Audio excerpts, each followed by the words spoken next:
Hey, good morning, Daily Coffee Chat. As you can tell, I am not Ryan Frank, but I am glad to be here with you guys today. I'm Andy Sargent. I am the media director here at KidzMatter. Get to do all kinds of really fun, sometimes challenging, but always very, very, very interesting things around here. So Ryan has asked me today to sit in for him. He is on a much needed and well-deserved post MegaCon vacation this week with his family. So we wish Ryan well, rest well, enjoy that time with the family. Man, it is Monday. It is October 19th already. Can you believe that? October 19th. This month is flying by, as has the last 6 to 8 to a year. I find myself just amazed every day at how quickly time is moving. Can't believe we're nearly through October already, moving into November. Before we know it, we're going to be turning around and, it's going to be Thanksgiving, then Christmas, and then a new year is upon us. So, seasons change, time moves on. Change is inevitable in that way, but that's kind of what we're going to talk about today. We'll get to more of that in a little bit here. You know what? Let's kick off today. Let's play a game. Ryan always gets to do this, so I'm going to take advantage of my opportunity and do it myself. So, assuming I can share my screen, let's give this a try here. Let's play a game. It's one of the many games. Lots of new stuff in the KidzMatter store that you can check out today. This one's called What's Different. It's a really easy game. This one might be really good for some younger kids, preschool age, and things like that. Take a look at this. Let's see if we can figure out what's different. This game is one that's been submitted by one of our many contributors. You could be one of those too. Check out KidzMatter.com. Jump in. Dump your resources in there. Oh, this one looks pretty simple. Can you spot the difference? I told you, it probably works well for younger people and preschoolers. All right, now we're getting ready. It'll get hard. We see the difference here. Oh, yes, of course. Yes, 14 at the top. Only 2 at the bottom. How long it takes to catch on to that one? Oh, here we have a blue snake. Blue snake's pretty prevalent in the world. There actually was somewhere. Now we have a tongue. His tongue sticking out there at the bottom. All right, last one. We'll do this one and we'll call it over. This one might be a little harder, but I would hope you could maybe get this. What's the difference between those two? Yeah, one has 2 leaves. All right, that's enough of that. Lots and lots, as we said, lots and lots of games and fun stuff there available now at KidzMatter.com. Now, let the newbie here try to figure out how to stop sharing his screen. There we go. That's what we needed. Moving on today, if you caught the title in anything earlier, today we're going to talk about preparing for and navigating difficult changes. Personally, in my life, I'm coming to what I hope is the end of a pretty long, about 5-year process, a season of quite a number of changes in my life, and it seems like about every area of my life. Some of these changes were, natural. They were kind of expected. You expect some things along the way, the empty nest, parents getting older, things of that nature. We kind of expect that. We see that coming, or at least we should. But even though they were expected, they were still difficult, and they still, required some time to adjust to and to make the adjustments that I needed to make to get through those times. But unfortunately, some of the changes, I might say the majority of the changes, were very much unexpected, and were in a lot of ways, quite frankly, pretty devastating um, in my life. But of course, some changes were actually very welcome and have just been absolutely amazing. One of which was I changed jobs about a year and a half ago. I came to work here at KidzMatter. That has been a great blessing, a marvelous change, a good change. And I'm thankful for that. It helps to balance out some of the harder unexpected ones. Um, I myself personally, and I don't know if you're like this or not, but with me, I'm not someone who likes change. I don't like change. I don't typically handle it very well, to be quite honest. It's just I'm a person who I do well on routine and consistency and just knowing what I can count on. And a lot of times we'll get more into this here in a few minutes, but a lot of times what we think we can count on, we're really just kind of fooling ourselves um, as far as what is something that we can confidently say, yes, this is going to always be, or not always, or not be. So just an example in our church, last night we just had a farewell service for our outgoing youth pastor and his wife, who also happens to be our children's director. So a major loss for our church, and we recognize God's hand in all of this. It's a good break. They've had an awesome opportunity presented to them in another area, and they sense the Lord's hand in that and His leading and moving, and so it's not a contentious break or anything like that, but they've gotten a new opportunity. So we had this going away for them last night, and that's a big change for our church. But even for me personally, these people are two people that I've ministered with in many different ways over the years. They've been at our church for about 12 and a half years, and I've had the opportunity to do ministry with them in many ways. And they've grown to be very, good friends of mine, and I'm going to miss them. I'm not dealing well with that change. But like as I look back in life, other changes have come and gone, and life goes on. But I will miss them, and today just thinking about them a lot, how much it's going to be a hole there for a while. So, but what I've learned is, and I'm no expert on this, I just want to share just some of the things that have come to me in the last few years through a major season of change. We all know that change is inevitable. Honestly, when it comes right down to it, change is very much inevitable.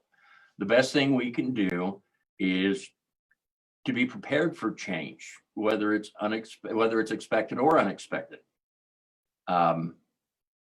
And we'll all deal with changes in our lives, whether that's in ministry, whether that's in our work life, whether that's in our personal life. I think if nothing else, has 2020 not proven us that something can come out of the blue, like a COVID-19 situation, and everything seems to change, and very quickly, and not only changing very quickly, but changing very often. Just the differences in reports, and we're still very much in flux on this thing. So we need to be able to deal with change, however it comes. We like to think in our lives that we will, or we need to prepare for the expected changes, or at least if they're very likely changes in life that are going to come at some point. We're going to grow old. God willing, if He doesn't take us home, or whatever happens there, we are growing older every day. I'm older right now than I was 30 seconds ago. Okay, that's a silly analogy there, but we're growing older every day. So what kind of things can we do? What practical things can we do there? We want to prepare for getting older. We want to try to take care of our health while we can. Unfortunately, I can only speak from the wrong side of experience on this. I've made many mistakes in my life as it relates to my health, and I'm playing catch up in a lot of ways right now, trying to make up for lost ground and make up for bad decisions. So those of you who are younger, and I didn't want to hear this when I was in my 20s or 30s, but do take care of yourself. Be mindful of your health, make good choices, do those kinds of things. So we can look at our health and in the aging process. We can think about, as we get older, we can make retirement plans as we retire from vocational work. We can try to be prepared for that financially. We can even look forward to, I guess I shouldn't say we can look forward to it.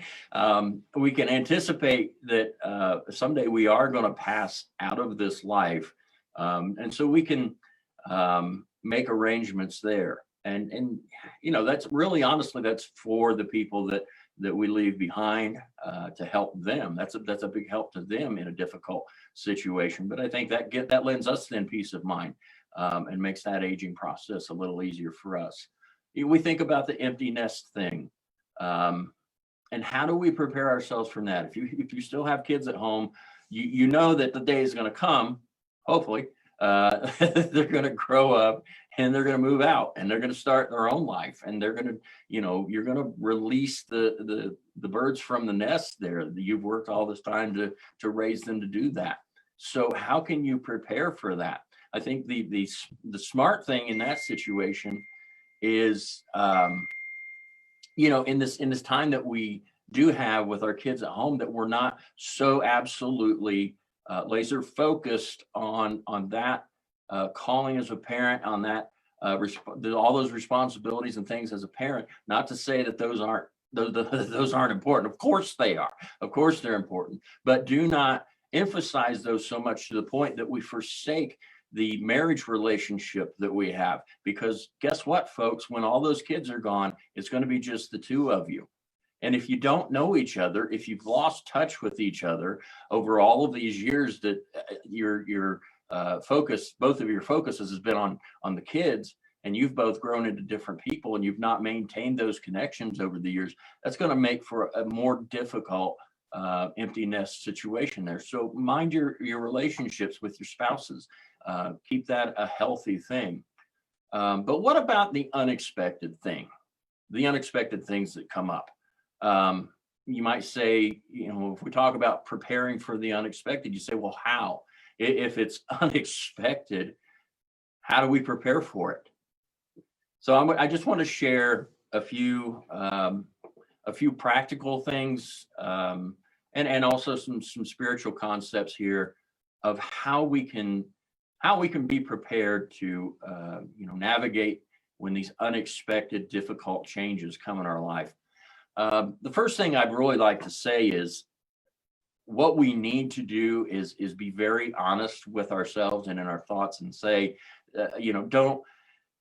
we need to not deny the uncomfortable possibilities. Okay. Proverbs 27:1 tells us we don't know what a day holds. There are a lot of things that we don't like to think about.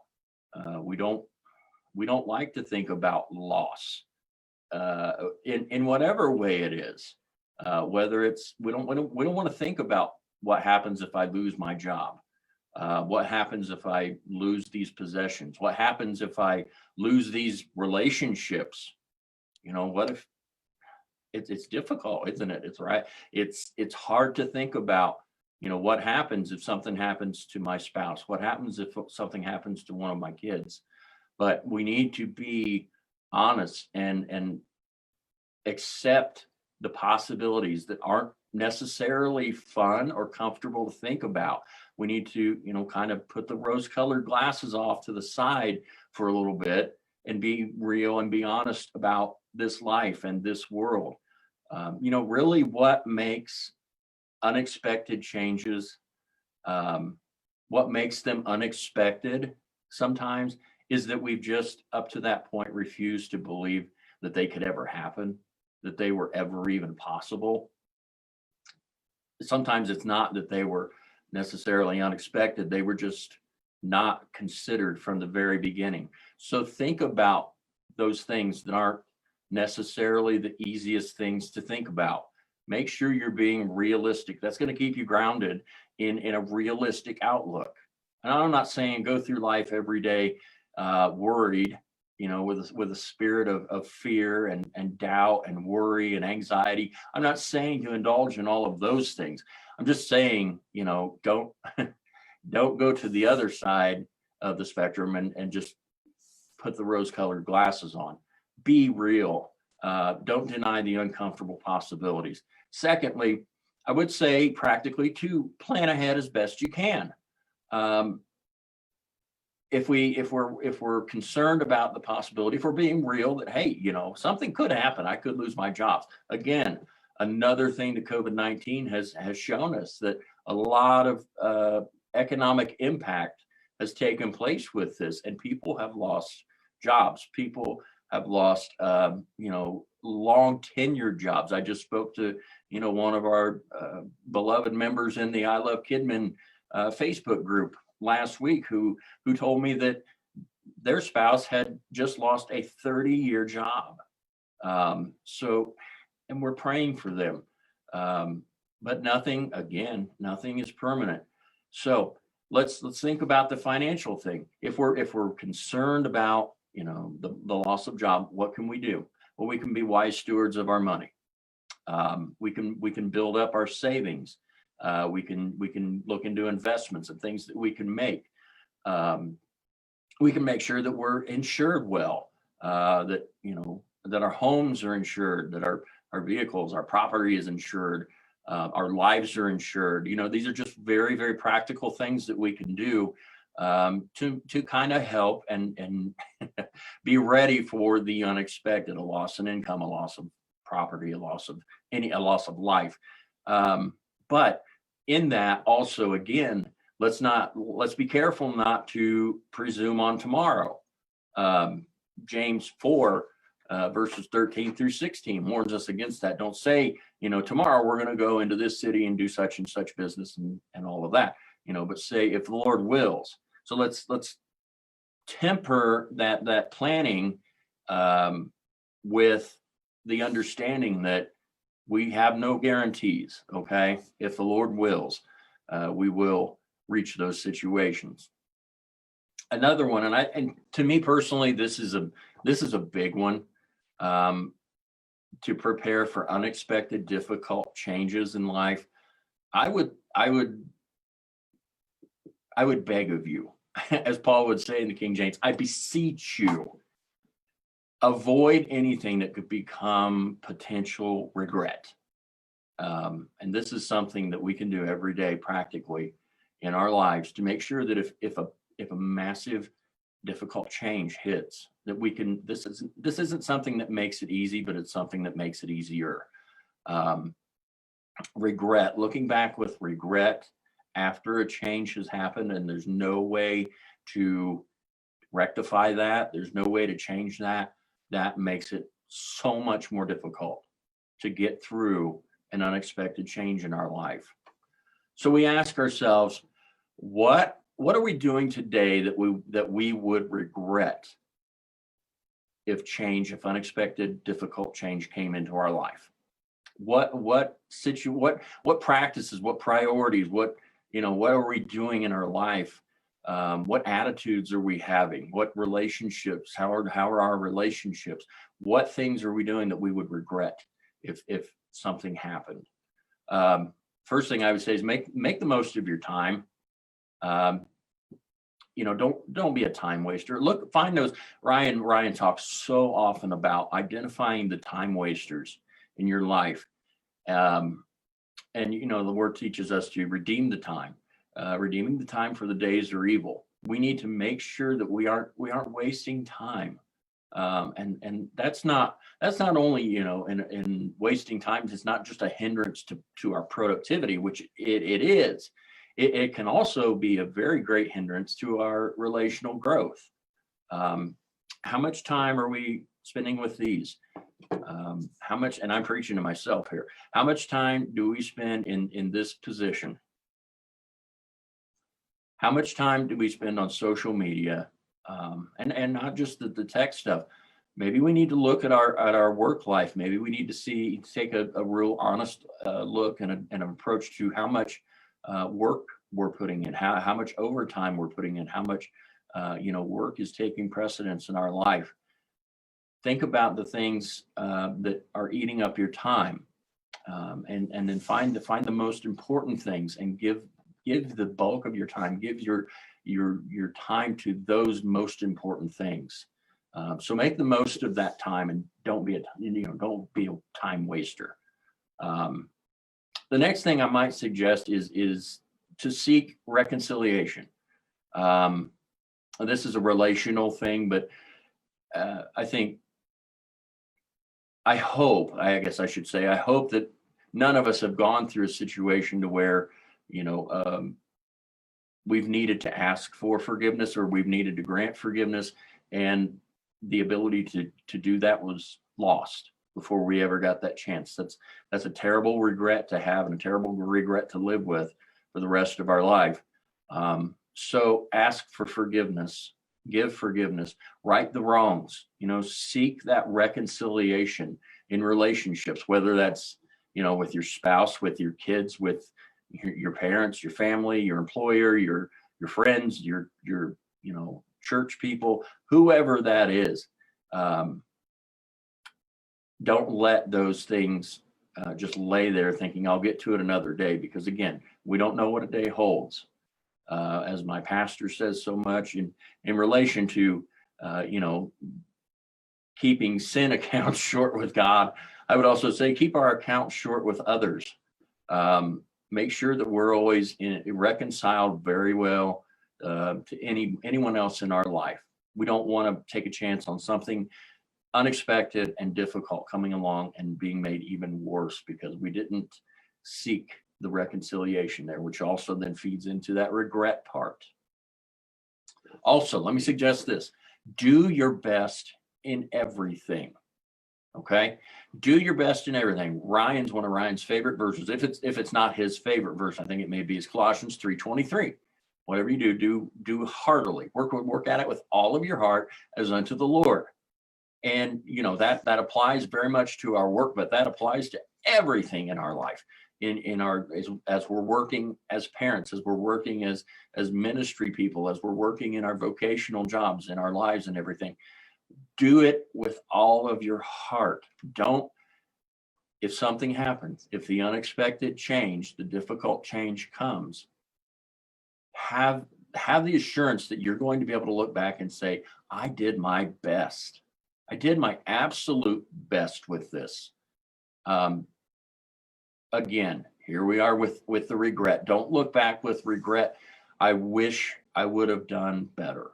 I wish I would have worked harder. I wish I would have done more with my family. I wish I would have done more with my kids. Work at it with all of your heart. And then just to wrap up, just a few spiritual concepts here. We need to hold very loosely, keep a very loose hold on the temporal things. We've talked about earlier, not denying the possibilities, being real with ourselves about just how absolutely temporary everything in this life is. When it comes right down to it, anything could be lost at any time. So hold loosely to those things. What do we mean by that? Don't find your security in those things. Don't find your purpose in those things. Don't find your identity in those things. Find all of those things in Christ. Find your purpose. Find your security. Find your identity. All of those things are found in Christ and Christ alone for the believer. Not in relationships, not in family, not in work, not in anything, but Christ alone. So hold loose to the temporal things and hold tightly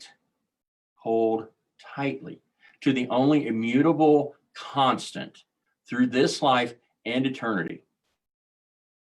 He's our only true source of security, our only true safe haven when these unexpected storms arrive. He is the rock, okay? That's what we sing about in the old hymns. He's the rock. He's our firm foundation. He's unmoving. He's unchanging. He will never leave us or forsake us when everything else in life has changed.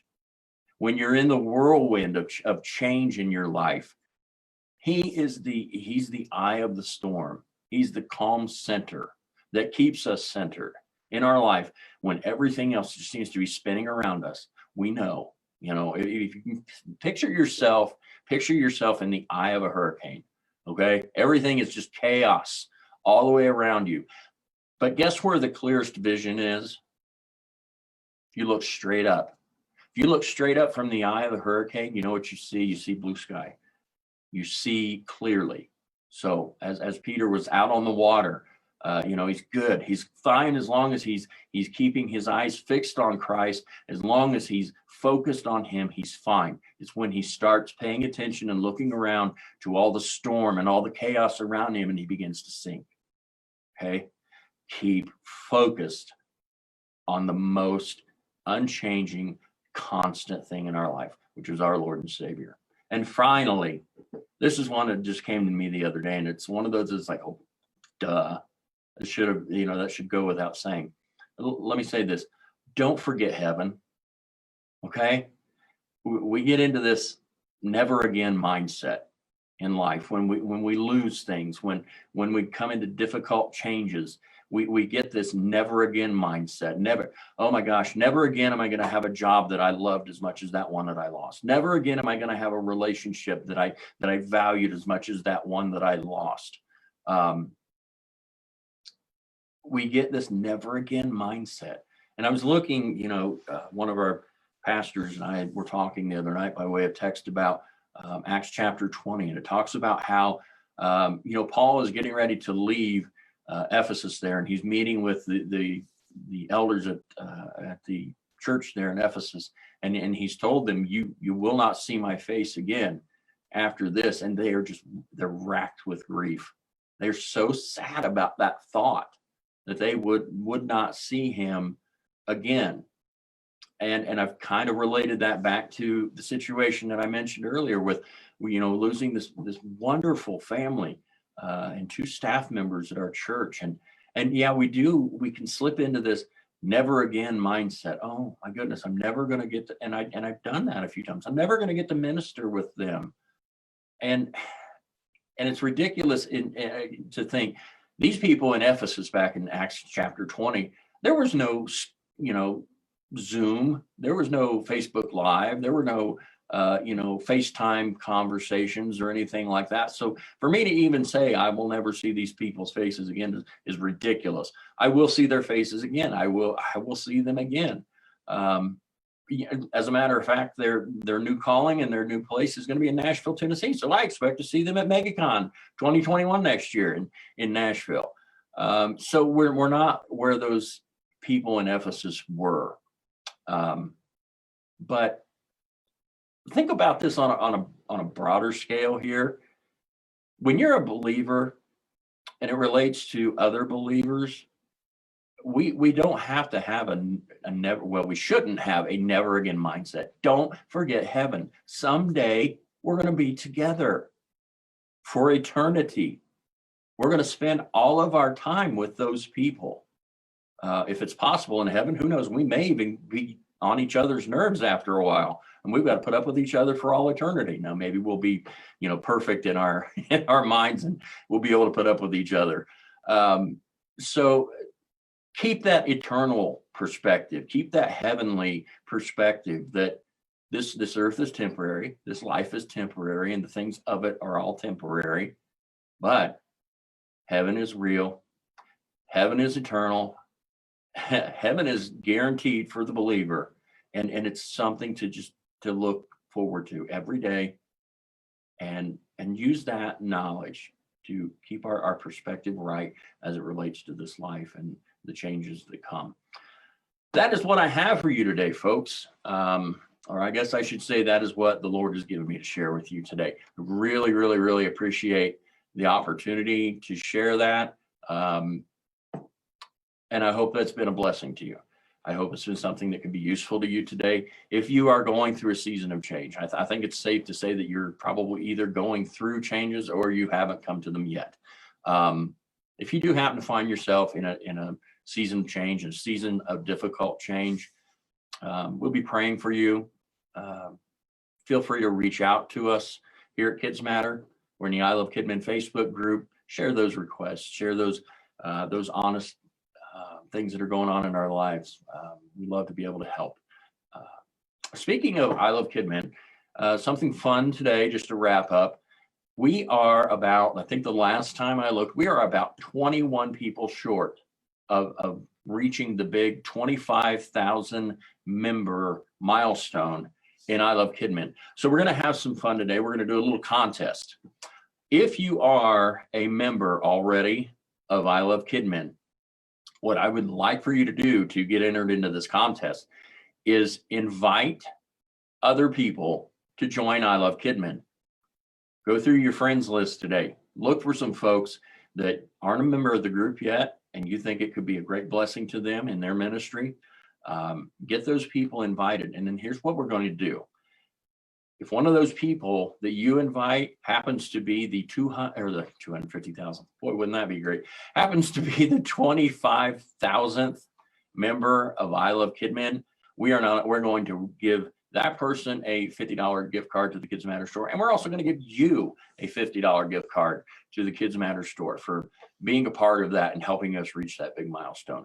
Folks, that's going to do it for today's coffee chat. Tomorrow, Jack Henry is going to be joining us. Jack is always entertaining, but Jack is always coming with a good word. So tune in tomorrow, same time, same place. Thanks for joining us today. Have a great, blessed day. We'll see you soon.